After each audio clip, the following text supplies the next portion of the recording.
समस्त मोर praise the Lord. प्रिय भाई और भौणी मैंने आज मुझे आपण जोसेफर कहानी नहीं आसी जहाँ को आपण आदि पुस्तक 37 तार 50 अध्याय जाए विस्तार कर पढ़ी पारे। आमे जोसेफर कहानी रू बहुत किसी शिखिपर।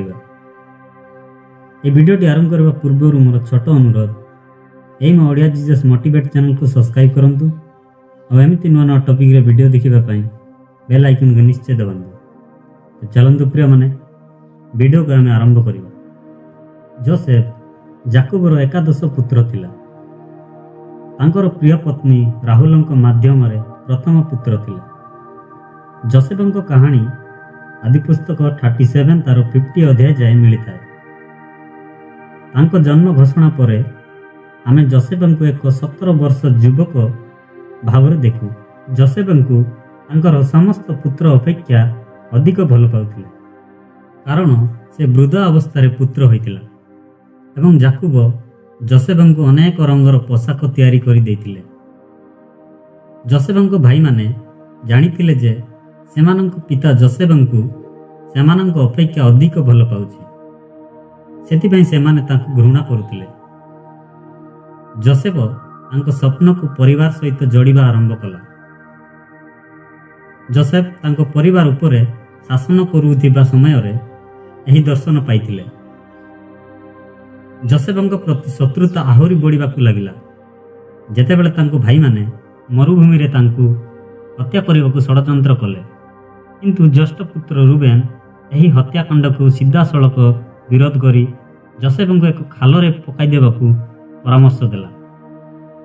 रूबेन चाहूतिले जे तार किछि क्षति न हेबो, किंतु रूबेन नथिबा बेले किछि व्यवसायी सेई निकट देई जाउथिले। सेतिरे जिहुदा जोसेफंकु दासत्व रे विक्रय करिबाकू परामर्श देला। रूबेन न पहुंचीबा पूर्वरु जोसेफंकु तांको भाई माने विक्रय कर देथिले। सेतिरे तांको भाई माने जोसेफंक पोशाक रे ताकू छेलीर रक्त रे बुड़ाई एवं निज पितांकु प्रतारणा कले। जोसेफंकु व्यवसायी माने पटिपर नामक जड़े उच्च पदकारी को विक्रय कले एवं शेष में पटिपरंक परिवार मुख्य हैला। जोसेफ तांकर कर्तव्य को अत्यंत उत्कृष्ट भाव में पालन कला। से पटिपरंक विश्वस्त सेवक हैला। तापरे पटिपर तांको परिवार दायित्व रे रखिले। पटिपर देखि पारिले जे जोसेफ प्रत्येक कार्य रे परमेश्वरंक सपेक्ष रे अछि एवं से करिथिबा समस्त कार्य रे सफल पाउछि, किंतु दुर्भाग्यवशतः पटिपरंक स्त्री जोसेफंकु लोभरे परीक्षा करबाकू चेष्टा कला, किंतु जोसेफ क्रमागत भाव में सीधा सड़क मना करदेला। आ कहिला मु परमेश्वरंक विरुद्ध रे पाप करि पारिबि नाही। पटिपरंक पत्नी जोसेफंक पोशाक धरी तांको यौन संपर्क करबाकू अनुरोध कला। सेतिरे जोसेफ तांको पोशाक छाड़ी दौड़ी पलाइला। सेतिरे पटिपरर पत्नी क्रोधरे से जोसेफंकु बलात्कार उद्यम करिथिबा अभियोग कला एवं पटिपर जोसेफंकु कारागार रे पकाई देला। कारागार रे जोसेफ पुणी थरे परमेश्वरंक आशीर्वाद ग्रहण कला। जोसेफ तांकर 2 जण बंदींकर स्वप्न को व्याख्या कला। उभय व्याख्या सटीक प्रमाणित है एवं से व्यक्ति मानक मध्यरु जड़े कारागार मुक्त होई राजांक सामने उपस्थित है, किंतु पान पात्र जोसेफंकु भूलीगला एवं फारंक सहित तांको विषय कथबार्ता करिबारे विफल हेले। तापर 2 वर्ष परे राजा किछि असुविधाजनक स्वप्न देखिले एवं जोसेफंकु मने पकाइले। राजा जोसेफंकु तांको स्वप्नर अर्थ बुझाइबाकू कहिले। फारंक स्वप्न को आधार करी जोसेफ 7 वर्षर प्रचुर फसल विषय भविष्यवाणी कले एवं मिस्र रे 7 वर्षर दुर्भिक्ष देखागला एवं भविष्य को प्रस्तुत करिबा पई राजा को शस्य संग्रह करने परामर्श देला। तांकर ज्ञान पई जोसेफ मिस्र रे जड़े शासक भाव में प्रतिष्ठित हेले। राजांको परे द्वितीय रे जोसेफ रहिले। जोसेफ प्रचुर वर्ष मध्य खाद्य संग्रह करने एवं दुर्भिक्ष समय ଏହାକୁ ମିଶ୍ରୀୟ ତଥା ବିଦେଶୀମାନଙ୍କ ନିକଟରେ ବିକ୍ରୟ କରିବା ଦାୟିତ୍ୱରେ ରହିଲେ।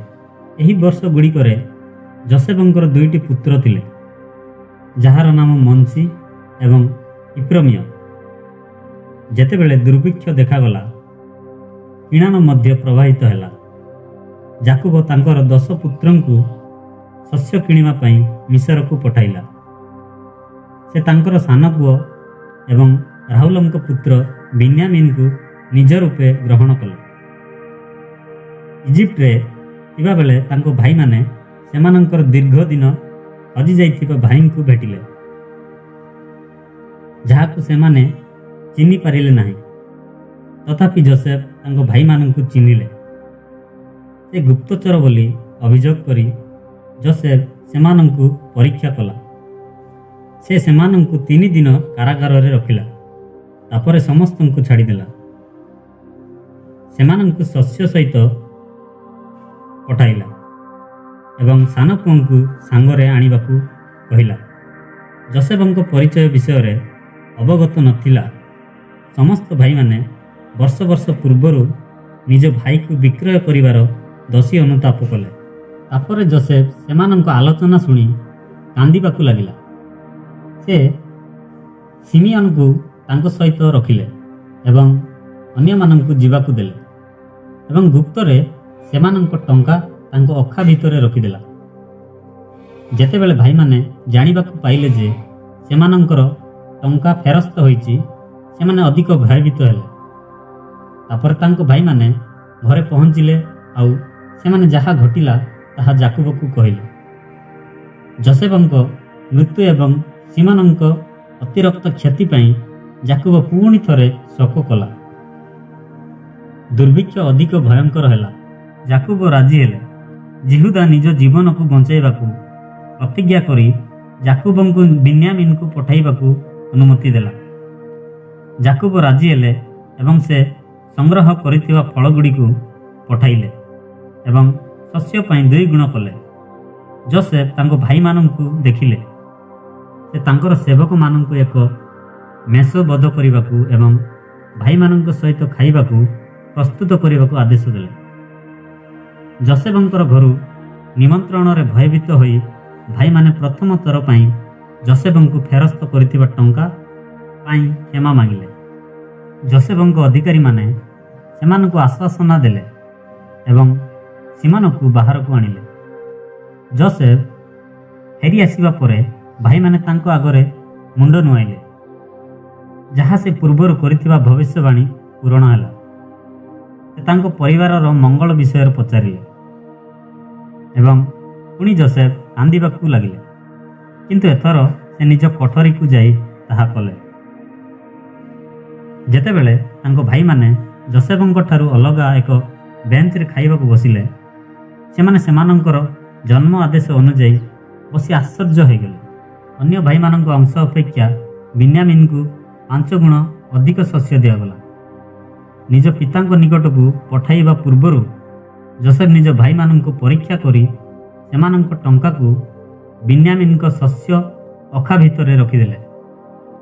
ସେ ତାଙ୍କ ଭାଇମାନଙ୍କୁ ଯାତ୍ରା କରିବାକୁ ଆଦେଶ ଦେଲେ ଏବଂ ପରେ କ୍ରୋଧରେ ତାଙ୍କ ଅଧିକାରୀମାନଙ୍କୁ ପଠାଇଲେ ଏବଂ ବିନ୍ୟାମିନକୁ ହତ୍ୟା କରିବାକୁ ଧମକ ଦେଲେ। ଯୋସେଫଙ୍କୁ ଜିହୁଦା ବିନ୍ୟାମିନକୁ ରକ୍ଷା କରିବାକୁ ନିବେଦନ କଲା। ଯଦି ବିନ୍ୟାମିନ ମରିଯାଏ, ତେବେ ଆମ ପିତା ମଧ୍ୟ ମରିଯିବ। ଯୋସେଫଙ୍କ ମୃତ୍ୟୁ ହେତୁ ଆମ ପିତା ବହୁତ ଶୋକ କରିଛନ୍ତି, ଆଉ ବିନ୍ୟାମିନର ମୃତ୍ୟୁ ଶୋକ ସେ ସହିପାରିବେ ନାହିଁ। ଜିହୁଦା ମଧ୍ୟ ଯାକୁବକୁ ଦେଇଥିବା ଶପଥ ବିଷୟରେ କହିଲେ, ଆଉ ବିନ୍ୟାମିନ ବଦଳରେ ନିଜ ଜୀବନକୁ ନେବାକୁ କହିଲା। ତାଙ୍କ ଭାଇମାନଙ୍କର ହୃଦୟ ପରିବର୍ତ୍ତନ ହେବାର ଦେଖି ଯୋସେଫ ତାଙ୍କର ସମସ୍ତ ସେବକମାନଙ୍କୁ ପଠାଇଲେ ଆଉ ଉଚ୍ଚ ସ୍ୱରରେ କାନ୍ଦିବାକୁ ଲାଗିଲେ। ଫାରୋଙ୍କ ଦ୍ୱାର ନିକଟରେ ତାଙ୍କର କ୍ରନ୍ଦନ ଶୁଣାଗଲା। ତାପରେ ତାଙ୍କ ଭାଇମାନଙ୍କ ନିକଟରେ ନିଜକୁ ପ୍ରକାଶ କଲେ।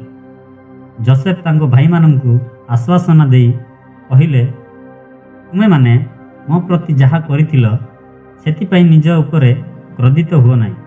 ପରମେଶ୍ୱର ତୁମର ଯତ୍ନ ନେବାକୁ ମିଶରରେ ପଠାଇଛନ୍ତି। ଯୋସେଫ ଯାକୁବଙ୍କୁ ତାଙ୍କ ଭାଇମାନଙ୍କ ନିକଟକୁ ପଠାଇ ଗୋସେନରେ ରହିବାକୁ କହିଲେ ଯେଉଁଠାରେ ସେମାନେ ଯୋସେଫଙ୍କ ସାଙ୍ଗରେ ରହିବେ ଏବଂ ସେ ତାଙ୍କ ପାଇଁ ଖାଦ୍ୟ ଯୋଗାଇ ପାରିବେ। ଯାକୁବ ତାଙ୍କର ପରିବାର ସହିତ ମିଶରରେ ରହିବାକୁ ଲାଗିଲା। ମୃତ୍ୟୁ ପୂର୍ବରୁ ଯାକୁବ ଯୋସେଫଙ୍କ ଦୁଇ ପୁଅକୁ ଆଶୀର୍ବାଦ କଲେ ଏବଂ ସେମାନଙ୍କ ମଙ୍ଗଳ ପାଇଁ ପରମେଶ୍ୱରଙ୍କୁ ଧନ୍ୟବାଦ କଲେ। ଯାକୁବ କହିଲା, ମୁଁ ତୁମ ଚେହେରାକୁ ଦେଖିବାର ଆଶା କରିନଥିଲି, କିନ୍ତୁ ପରମେଶ୍ୱର ମୋତେ ତୁମର ବଂଶଧରମାନଙ୍କୁ ମଧ୍ୟ ଦେଖାଇ ଅଛନ୍ତି। ଯୋସେଫଙ୍କର ଦୁଇ ପୁଅଙ୍କ ମଧ୍ୟରୁ ସାନ ପୁଅକୁ ଅଧିକ ଆଶୀର୍ବାଦ ଦେଲେ। ତାପରେ ଇସ୍ରାଏଲର ଇତିହାସରେ ଇଫ୍ରେମ ଏବଂ ମନସି ଯୋସେଫଙ୍କ ପରିବାର ପ୍ରାୟ ଦୁଇଟି ଭିନ୍ନ ନବଜାତି ଭାବରେ ବ୍ୟବହାର କରାଗଲା। ଯାକୁବର ବଂଶଧରମାନେ ମଶାଙ୍କ ସମୟ ପର୍ଯ୍ୟନ୍ତ 400 ବର୍ଷ ମିଶରରେ ବାସ କଲେ। ଯେତେବେଳେ ମଶା ଏବ୍ରିୟମାନଙ୍କୁ ମିଶରରୁ ବାହାର କରିଦେଲେ, ଯୋସେଫଙ୍କ ଅନୁରୋଧ ଅନୁଯାୟୀ ସେ ଯୋସେଫଙ୍କ ମୃତ୍ୟୁଦେହକୁ ସାଙ୍ଗରେ ନେଇଗଲେ। ପ୍ରିୟ ଭାଇ ଓ ଭଉଣୀମାନେ, ଯୋସେଫଙ୍କ କାହାଣୀରୁ ବହୁତ କିଛି ଶିଖାଯାଇପାରେ। ଯାକୁବଙ୍କ ପ୍ରତି ଥିବା ପକ୍ଷପାତିତା ଆଜି ପିତାମାତା ଆଉ ତାଙ୍କ ପିଲାମାନଙ୍କୁ ମଧ୍ୟ ପ୍ରଭାବିତ କରେ। ଯୌନ ସମ୍ପର୍କ ପ୍ରବଳନକୁ କିପରି ଏଡ଼ାଇ ହେବ, ତାହା ଆମେ ଯୋସେଫଙ୍କ ଦ୍ୱାରା ଗୋଟେ ଉଦାହରଣ ପାଇଛୁ। ଏବଂ ପରମେଶ୍ୱରଙ୍କ ବିଶ୍ୱସ୍ତାର ଏକ ରହସ୍ୟ ଅଛି ଯେ ପରମେଶ୍ୱର ଦୁଃଖ କ୍ଲେଶରେ ମଧ୍ୟ ସେ ନିଜ ପିଲାମାନଙ୍କୁ ପରିତ୍ୟାଗ କରନ୍ତି ନାହିଁ। ପ୍ରଭୁ ସଦାବେଳେ ଯୋସେଫଙ୍କ ସାଙ୍ଗରେ ଥିଲେ। ଯୋସେଫଙ୍କ କାହାଣୀ ମନ୍ଦତାକୁ ଦୂର କରିବା ଏବଂ ତାଙ୍କ ଯୋଜନାକୁ କାର୍ଯ୍ୟକାରୀ କରିବାକୁ ଶିଖାଏ। ତାଙ୍କର ସମସ୍ତ କାର୍ଯ୍ୟ ସମାପ୍ତ ହେବା ପରେ ଯୋସେଫ ପରମେଶ୍ୱରଙ୍କ ହସ୍ତର କାର୍ଯ୍ୟ ଦେଖିବାକୁ ସକ୍ଷମ ହେଲେ। ଯେତେବେଳେ ସେ ନିଜ ଭାଇମାନଙ୍କ ନିକଟରେ ନିଜର ପରିଚୟ ପ୍ରକାଶ କଲେ, ସେତିକିବେଳେ ଏହା କହିଥିଲେ ଯେ ବର୍ତ୍ତମାନ ଅନୁତାପ କର ନାହିଁ ଏବଂ ଦୁଃଖ କର ନାହିଁ, କାରଣ ତୁମେ ମୋତେ ବିକ୍ରି କରିନାହ, ବରଂ ତୁମର ଜୀବନ ବଞ୍ଚାଇବାକୁ ପରମେଶ୍ୱର ମୋତେ ଏଠିକି ଆଣିଛନ୍ତି। ପରେ ଯୋସେଫ ପୁନର୍ବାର ନିଜ ଭାଇମାନଙ୍କୁ ଆଶ୍ୱାସନା ଦେଇ କ୍ଷମା ପ୍ରଦାନ କରି କହିଲେ, ତୁମେ ମୋ ପାଇଁ ମନ୍ଦ ବିଷୟ ଭାବିଥିଲ, କିନ୍ତୁ ପରମେଶ୍ୱର ତାହା ଭଲରେ ପରିଣତ କଲେ। ପ୍ରିୟମାନେ, ମନୁଷ୍ୟର ଦୁଷ୍ଟ ଉଦ୍ଦେଶ୍ୟ ମଧ୍ୟ ପରମେଶ୍ୱରଙ୍କ ସିଦ୍ଧ ଯୋଜନାକୁ ବାଧା ଦେଇପାରେ ନାହିଁ। ମୁଁ ଆଶା କରୁଛି ଏହି ଯୋସେଫଙ୍କର କାହାଣୀ ଦ୍ୱାରା ଆପଣ ନିଶ୍ଚୟ କିଛି ଶିଖିଥିବେ। ଆଗାମୀ ଭିଡ଼ିଓରେ ପୁଣି ଥରେ ଦେଖା ହେବ। ଆଜି ପାଇଁ ସମସ୍ତଙ୍କୁ ମୋର ଜୟ ଦେଲ।